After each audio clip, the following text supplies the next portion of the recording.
So thanks for coming. Yeah, I was asked to fill in for M. Pacer, who's down in Berkeley and couldn't make it today. I was just down there last week talking with him and Fernando Perez about Jupyter Notebooks and some of the things that we've been trying to do with them in connection with this project writing a book.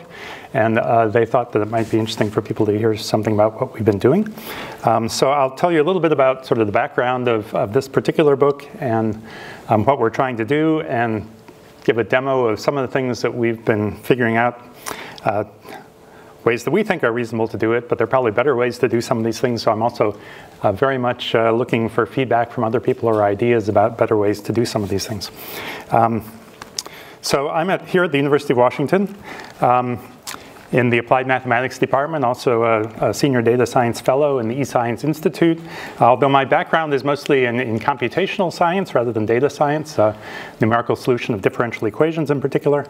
And so the book that I'll be talking about is one that we're writing on what's called the Riemann problem in hyperbolic partial differential equations, which may not mean much to you, so I'll try to give you a little background about what that means first so that you have some appreciation for what we're trying to do in the notebooks that go along with this book. And if you're interested in playing around with any of these, it's all on GitHub. So what is a Riemann problem? Well, basically the sort of differential equations we study model wave propagation of pretty much any kind can be modeled with hyperbolic partial differential equations. And the Riemann problem is what we call the sort of simplest example, where you take the equation you're interested in, and in one space dimension plus time, it's time-dependent wave propagation, and you take that initial, initial conditions for that partial differential equation to be simply a piecewise constant function with a single discontinuity. And then as it evolves in time, you get waves that spread out from that initial discontinuity. And that seems like a very simplified situation, and it is, but it turns out understanding what happens in that simple case is kind of the key piece of analyzing differential equations, particularly nonlinear differential equations, where the solution structure can be difficult to figure out even in that simplest case. And it's also kind of the building block for a large class of numerical methods that can be then used to solve the same equation with much more interesting initial conditions or for real applications. So for the last 25 years or so, I've been involved in a big open source software project called CLAWPAC, which stands for Conservation Laws Package. These hyperbolic PDEs are often called conservation laws because they model things like conservation of mass, momentum, and energy. That's how you derive the equations often. And so there, as I said, wave propagation problems of all sorts can be solved with the same sort of software. And being able to solve the Riemann problem for a particular application is basically the building block that a user would plug into our software to specify some new equation that they want to solve that has this hyperbolic type. So it's been used to solve problems in acoustics, in earthquakes, seismic waves, shock waves that arise in compressible gas dynamics, airflow around aircraft, or astrophysics problems, traffic jams on a highway you can model with hyperbolic equations, tsunamis, various other kinds of waves. In particular, tsunamis is one of the main research areas I've been looking at for the last 10 years or so. And we have a variant of the CLAWPAC software called GeoClaw that we use extensively for that application. And so I'll use the shallow water equations that are used in tsunami modeling as one example in illustrating these notebooks. So here's one example of a tsunami simulation just to show you sort of real problem that we're interested in looking at. This was the big tsunami that was generated by the earthquake off the coast of Japan in 2011, about 3 hours after the earthquake. The red here is sort of elevation above sea level. The dark blue is below sea level as this wave is propagating across the ocean. And so we have codes that can model this wave propagating using adaptive mesh refinements. So we use much finer grids in some regions where the action is and much coarser grids other places, and so on. I won't get into any of the details of that, but if we zoom in on what the solution looks like, for example, 30 minutes after the earthquake near the coast of Japan, and then zoom in on this black square, what you see is what we're really doing in these numerical methods is discretizing the domain as a series of rectangles, and within each rectangle we're assuming the depth of the water is constant, or constant across the rectangle. And so we just have a sort of piecewise constant solution at each time. And then the numerical methods that solve the PDEs are based on taking the interfaces between the grid cells, where you have a jump from one value to another, and solving one of these Riemann problems, which gives you waves propagating away from the interface and into the neighboring cells, and using those waves to update the solution over some very small time step, and then repeating that many times over. And there's lots of other bells and whistles that are put in to make it an effective numerical method. But the basic idea, and the reason that this Riemann problem is important, is because we view the solution as being piecewise constant at any given time. And so the way to evolve the solution is to understand what happens at the interface between two constant states. So here's a very simplified version of that, where we have initial condition consisting of two different levels of water. And here I've colored the water as red and blue and put some stripes in. So you can think of that as just being a dye that's being carried along with the color. It's not affecting the solution. What's important here is the height of the solution. And this is what's called a dam break problem, where we start with initially 0 velocity in both sides of this interface, but we have a jump in the height. So it's like a dam is holding back the red water. The blue water is the lower level to the right.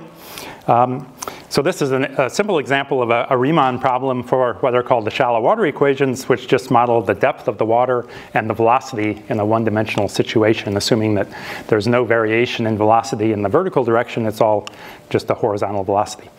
And the equations we're actually solving in this case are written down here, these one-dimensional shallow water equations on a flat bottom. The first equation is the conservation of mass. The second equation is conservation of momentum, basically, and they relate the time derivatives to the spatial derivatives. So what happens if we solve this Riemann problem, start with this initial data, and now remove the dam, so the water should start flowing? Well, what you expect, of course, is that the deeper red water is going to start flowing to the right, but how's that going to happen? What sort of waves do you get? Well, it turns out that what you get is something that looks like this, where you have a compression wave, a shock wave, or a hydraulic jump in the case of water, it's often called, that's moving to the right, in this case, into the shallower water, where there's almost a jump discontinuity between shallow water and somewhat deeper water that's moving at some non-zero velocity. And then to the left, you have a wave propagating that's called a rarefaction wave or an expansion fan, where the water is smoothly decreasing in depth and increasing in velocity as the water is accelerated. So again, going back to the beginning, we start with this initial condition, and you get basically two waves, one a discontinuity moving to the right, the other a sort of spreading fan moving to the left. And so that would be the solution of this Riemann problem for this particular case of the shallow water equations. Okay, so I've shown you one particular solution of a Riemann problem for this set of equations. But you might be wondering, well, what happens if I change the data here? And it's a little hard with this. I could have made up some more slides that show other things, but it's even harder if you're reading about this in a book and trying to understand what goes on. You might like to be able to play around with the conditions here. So another thing I do, in addition to developing software and working on these applications, is I like to write books, or at least I've written several over the last 30 years or so that I've been at UW as I've sort of developed course notes on various aspects of these problems. So I've written several sort of old-fashioned classical books on the topic of hyperbolic problems and wave propagation problems. And there's lots of other books out there that have been written by very good people. So good question is, why are we writing another book? Well, the answer is that I think the Jupyter notebooks have really opened up completely new ways of presenting this material and interacting with it in ways that I think is very valuable to students and researchers who are trying to learn about all this. There's lots of other books that have been written by now using Jupyter notebooks, and we've looked at a number of those, and I encourage you, if you haven't looked at this gallery of interesting Jupyter notebooks online, you can find lots of examples of various notebooks. But we've faced a few challenges in dealing with the types of problems that we're looking at, in particular looking at sort of these time-dependent solutions where we want to see how things evolve in time, that we've been trying to address with some of the work that we're doing now. So what would we like out of these notebooks? Well, what we're trying to develop is a collection of notebooks that can be viewed as chapters in a book that have cross-referencing between the chapters, equation numbers that you can refer back to, bibliographic citations, all the things you would expect in a book that also work well in the notebooks. And of course, the notebooks should be interactive so that people can play around with things. You'd like to see this time evolution. You'd like to be able to play an animation or have a slider bar to see how the Riemann solution evolves with time. But you'd also like to be able to change the states to the left and the right and see how that changes the solution. Or for some systems of equations, there are various physical parameters you'd like to play around with and see how that changes the solution. So you want to be able to play around with them. But not everyone will be running the notebooks or willing to download and install them or even run them in the cloud maybe. So we'd also like to produce from these notebooks a set of HTML pages that are easier for people to browse through without having to actually run anything, that maybe won't have all the interactivity that the notebook does, but at least still has some animations or things like that in it. And we'd also like to turn this into an actual physical book. We're hoping to publish this in addition to having the notebooks available online, publishing it as a book that might be useful to sit down and read through and then go to the notebooks when you want to play around with some specific thing. So we'd like to export from the notebooks directly to a PDF file that is reasonable as a printed book. And then also, in addition to having the notebooks available for people to run on their own computer, have them hosted on the cloud so that people can easily play around with them. So those were some of the things that we've been sort of aiming for supporting. So let me switch to looking at a few of these notebooks, and then I'll talk at the end a bit about some of the tools that we found useful in doing this, and a bit as we go along too. Let's see. So if you go to that GitHub repository, you can download these notebooks if you want to play around with them. But there's one called Index, which has sort of our working table of contents anyway of the notebooks that we have put together so far. I should say this is a joint project with two of my former PhD students, David Ketchison and Mauricio D'Arazo, who put a lot of work into this as well. So let me just show you a couple of notebooks. So first of all, if we go to the introduction, here we describe what this Riemann problem is, and we give some examples, including the sort of dam break problem that I showed you on the slides. Only here, it's in a form where it's using the interactive capabilities of Jupyter so that you can use the time slider here. This particular version in the notebook is really, or in this introduction, is really designed to sort of talk people through some of the basic ideas. So there's some other corresponding figures down here that are set up with different initial conditions. For example, if it's deeper on the right than the left, then what you get is sort of the waves in the opposite configuration with a shock wave moving to the left and an expansion wave moving to the right. Or if you have water that's flowing towards the middle from both sides, so you start with constant depth but a positive velocity on one side and a negative velocity on the other, then you get two shock waves moving out instead. Or if you have flow that's flowing outwards on both sides, then you get two rarefaction waves, for example.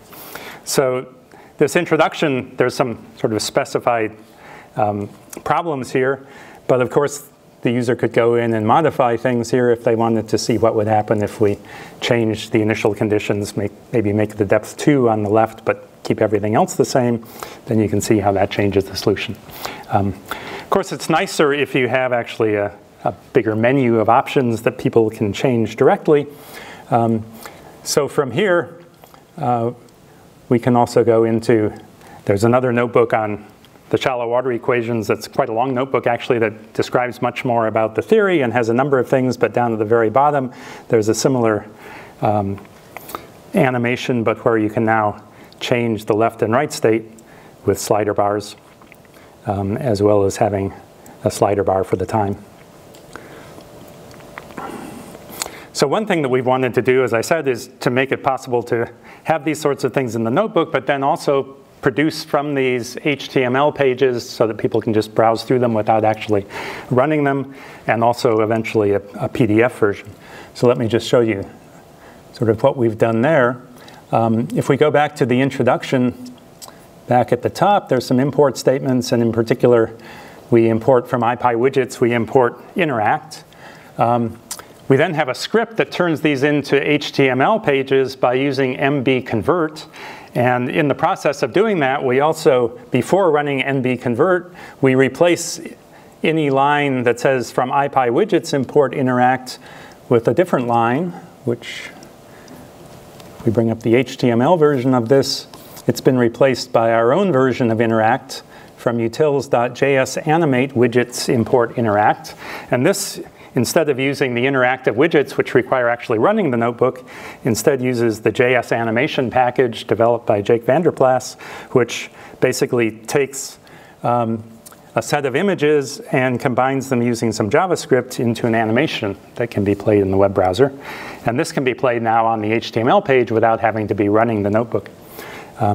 So that's the way that we've so far found to handle sort of taking some of these interactive things and turning them into a static HTML page, but that still has at least some of the interactive features.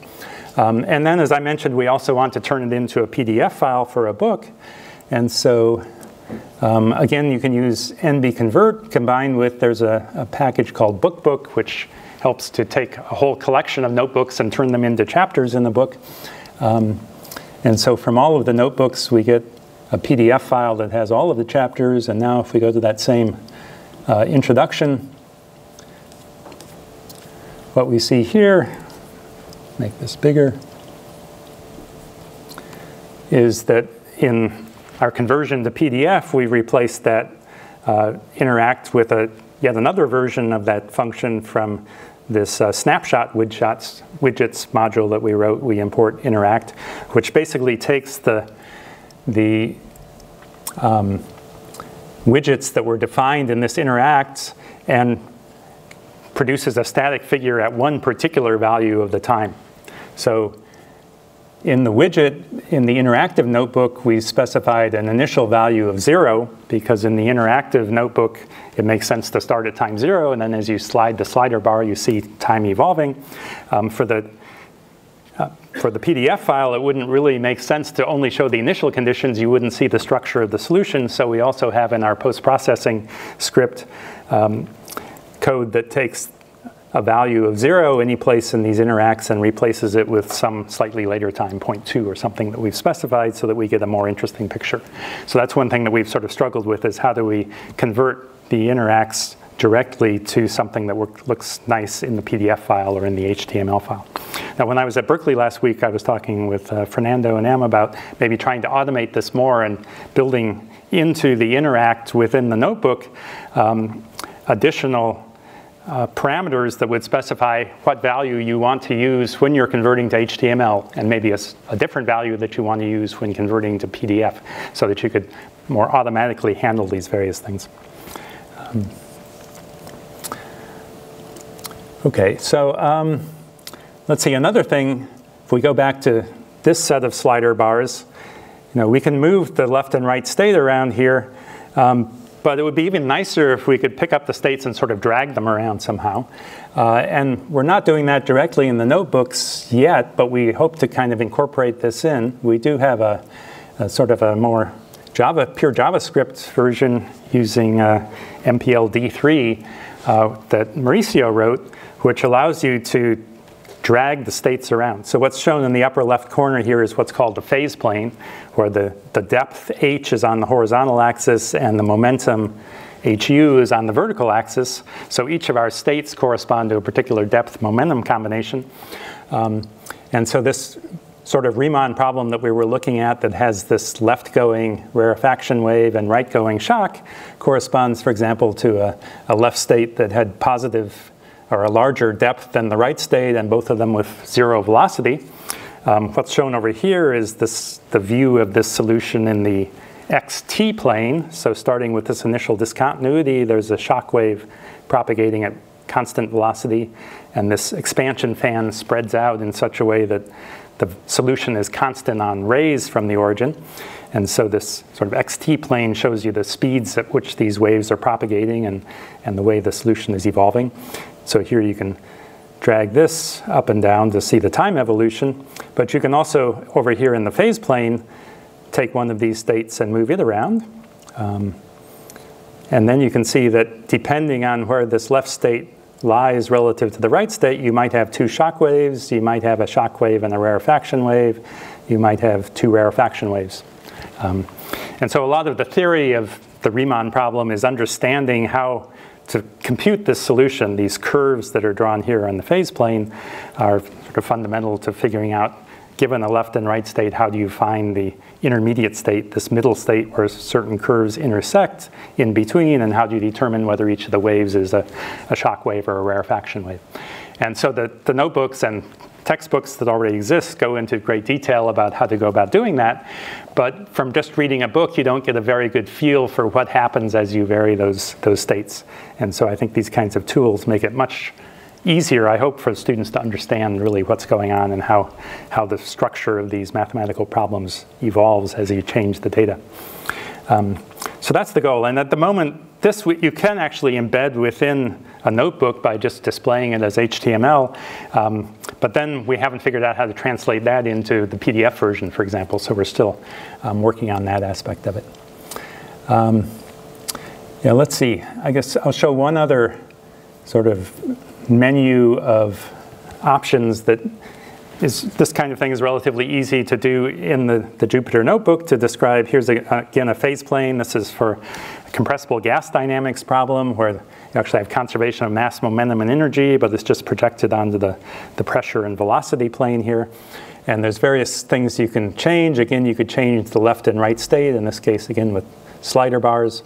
But you can also change the parameters that determine the EOS, the equation of state for this particular gas that you're looking at. And as you change those parameters, that changes the way these curves behave in phase space. Or you can choose various different plot options for how you want to display the results. Again, when we render this as a PDF currently, or as an HTML file, currently all that shows up when you use NB-convert is the plot. It doesn't show the menu or the particular parameter settings that you put in. So this is another thing we were talking about at Berkeley last week, is it would be nice if there were a way to automatically render the menu so it would at least show you what parameter settings were used in the figure that you're seeing, for example. Okay, so those are a few of the things that we're trying to do. Here's some of the tools that we found useful so far. We've been trying to describe some of the things we do on the wiki page that goes along with the GitHub repository. It's not all completely described there, but we'll be adding more to it. We're still very much in the process of experimenting with different things, seeing what works well and what doesn't. I mentioned this book project that we're using to combine all of the notebooks into a coherent book where a reference from one notebook to another notebook, and the notebooks gets turned into a reference to another chapter in the book automatically.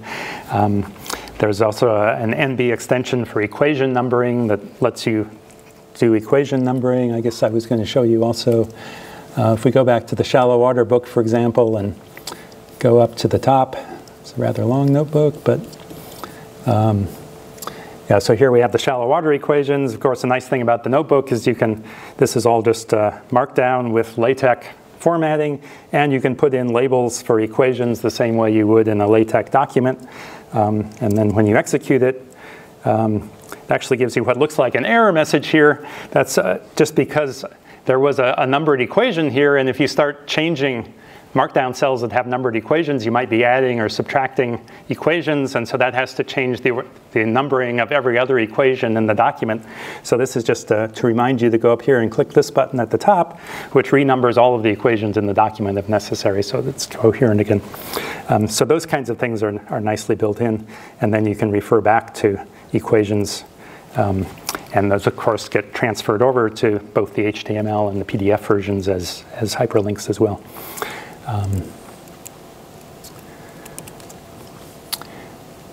Yeah, and then the bibliography also using BibTeX to HTML. We can take basically a BibTeX file and turn it into an HTML page that can be referred to from the document. Do we have a pointer in here? I guess there isn't a reference in here, but you can go directly to the bibliography, and then BibTeX is also what's used for the LaTeX file to make the PDF eventually.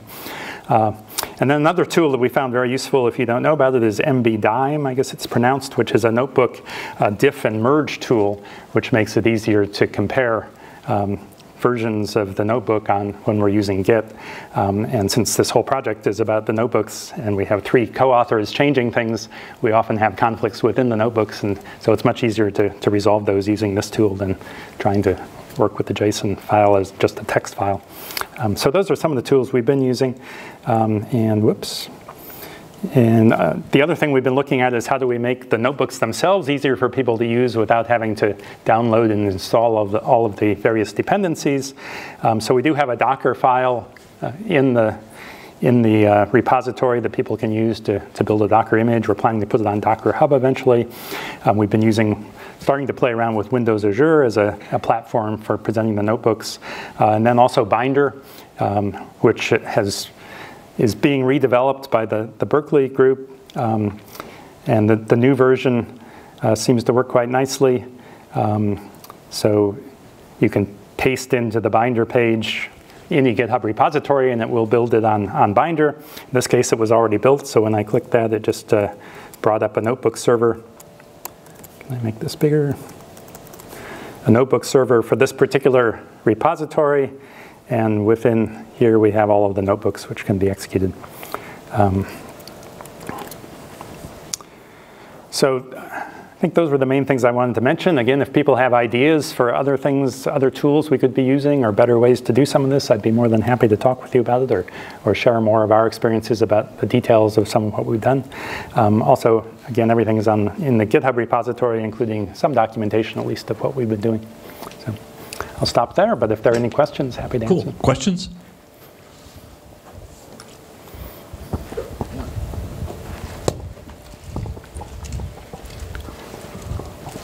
Oh, that's okay. So earlier today there was a presentation for another plotting library called BQplot, which works with IPy widgets. Okay. So that might be something you could consider incorporating. Yeah, and I know, so BQplots, I haven't looked at. I know Bouquet also does some of the sorts of things that we're trying to do, and we've played around a bit with that in the past, but we need to spend more time with that also. Yeah, thanks. Anything else from anybody in the audience? Well, cool. How about a great round for Randy? Thank you. And everybody, have a great weekend.